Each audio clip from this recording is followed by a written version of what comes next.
we can link those kinds of things together, we can get people to understand, in a sense, the strategy of the ruling class and how it's against the entire basis of the productive core of this country, of small business, of employment, of manufacturing, and how it is designed to boost the profits of speculators, and in doing so split both the Condem coalition and also the base of the Conservative Party. So that's just kind of trying to answer off the top of my head that there are links, but it will only happen if the trade union movement that is now mobilising for the biggest strike that has happened in this country, probably, I don't know, probably since the one-day general strikes of the late 70s and early 80s, because they went up to 1981, I think, the last of the big one-day general strikes, the biggest strike since then, on the 30th of November.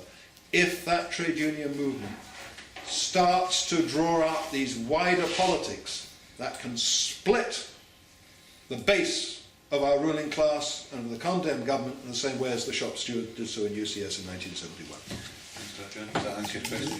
Yes.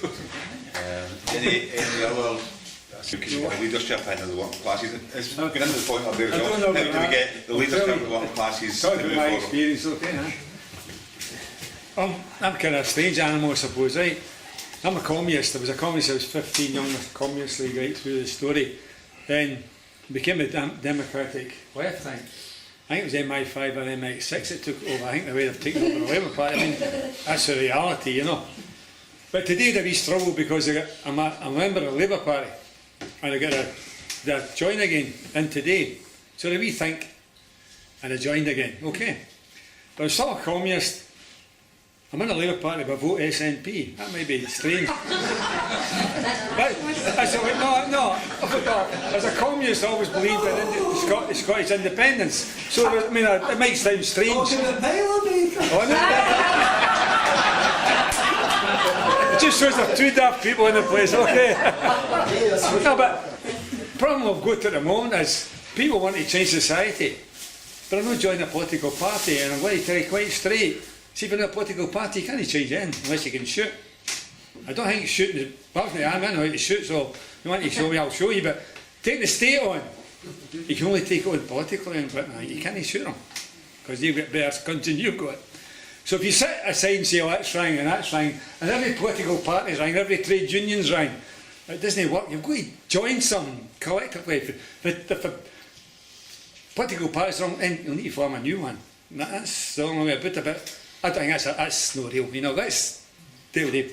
No, the positive side of things, in the UCS we used to have mass meetings. You put your hand up, that's how you decided things. If they came to the one meeting, there was a microphone there, Stewards put their case, and you went up, or MDQ up, oppose the case, argue, the end you wanted, then there was a vote.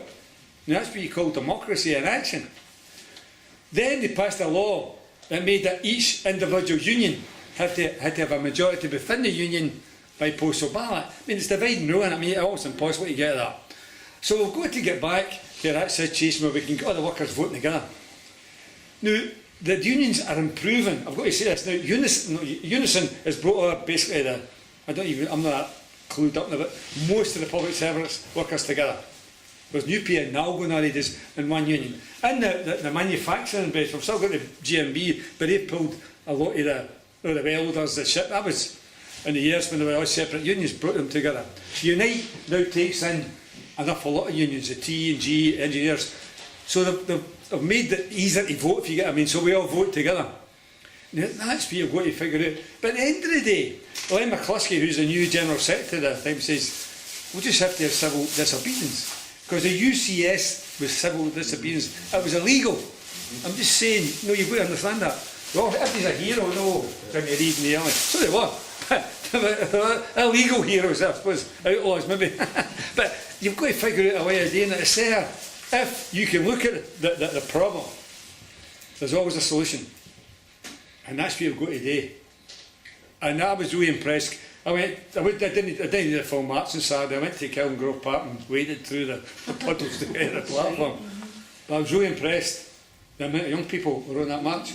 I know the poor disabled people right at the front, and not more young people that I've never seen in a long time. I mean, so it's starting. I mean, I started at 15 in the east end of Glasgow. I marched with Parkhead Cross to the Maidstone Square and George Square, 15 years. With a good suits on, you know. There was more in the pipe band than there was by the Communist Party band. From small acorns, you've got to start somewhere. Just on that point, David, we've got Bonnie McCauley here from the Glasgow School Student Union, who's going to speak in a wee while about how the cuts and what's happening in society just now is affecting young people. So I'm going to let John answer. Let John answer some of the points. Well, I don't know whether I can answer them.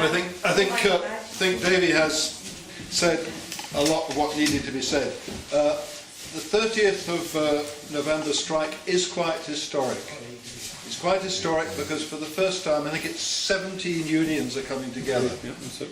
And that is building unity on the ground in, well, not quite the same way as was built for the struggle of the UCS, but it is similar to it if it can be carried forward on the ground, in particular workplaces and particular communities. And Jim mentioned the trades union councils, immensely important. And I think the work that's done here in Clydebank is an example across Scotland. That is what can bring together that unity and build a new understanding of what the working class is about in its full sense. So that is one thing to say. The other thing to say about the 30th of November strike, I don't think the Tory government is going to collapse and roll over on the 30th of November. In fact, I'm sure what they're going to do is say and try and isolate those who are going to go on strike and say to the rest of the country, to the private sector, these are workers who are fighting for their own selfish interests, they're trying to protect their own pensions, and by doing so they're going to prevent us getting the deficit right and prolong the economic crisis. And you can expect a barrage of propaganda. And the question is how that can be answered politically, and how far the trade union leaders and trades councils and trade union councils at local level can show that it's not just that, or it isn't that at all. To start with, it's working people defending their rights. But it is more than that. Why are they moving to privatise pensions? It's not privatise cut pensions, it's to do with privatisation. Because you cannot take over schools and you can't take over the health service if you've got high pensions. The private companies don't want it. It's a preliminary to privatising these services. And secondly, the other thing it is deflationary. In an economy that is going now directly down into a second recession, after not having recovered from the first. And therefore it cuts consuming power, and if it cuts the consuming power of the public sector workers, it cuts the jobs of the private sector workers. That has got to be linked together. And then it's got to be linked together to the other issue, the issue of the entanglement with the European Union and how it's operated. You go back to the key directives of the European Union 10 years ago, the so-called Lisbon programme, that outlined a programme for the progressive reduction of workers' pension rights across Europe. Who was the architect of that particular policy? It was the Italian Prime Minister and our own Prime Minister, I think it was called Mr. Blair at the time. It was a neoliberal manifesto to, as they said, make Europe more competitive against other economic blocs. That's what they laid out then. And every single EU member had to answer each year how it was moving towards the objective of increasing the pension age and reducing pension entitlements, which were believed to be too generous. And then it was then taken forward in a new piece of EU legislation called EU 2020, which was issued last year. So it is linked to the way in which the European Union is used by big business unitedly against workers and carried forward. So you've got to understand all these interlinks and then use them politically to try and divide the Tory party. Instead of them dividing the working class, divide the ruling class and divide above all finance capital, the monopolists at the top.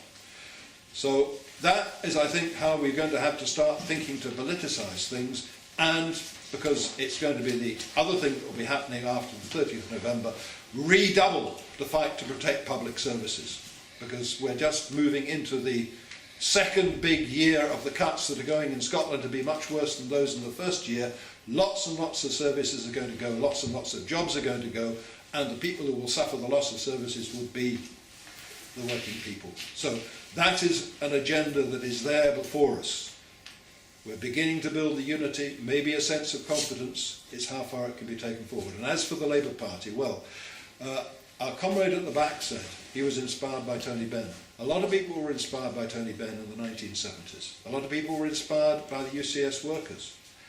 And it wasn't an accident that the Labour Party had to change its policies and say in 1974 it was going to achieve an irreversible shift of wealth and power. It was because of that force from below. It was because of that political understanding. That did indeed change the balance within the Labour Party for a period of time. And of course the right wing fought back in a series of stages. They changed the Labour Party's constitution was democratised in the course of the 1970s. From having been very elitist and controlled by the parliamentary Labour Party, it was changed.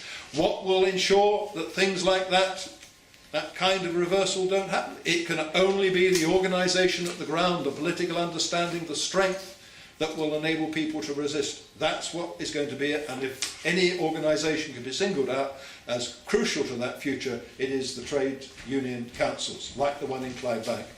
In fact, I've been along to a few of your meetings over the last couple of 3 years, and I think this is probably one of the biggest so far, isn't it, Tommy? Maybe not. I know you've had one or two very big ones.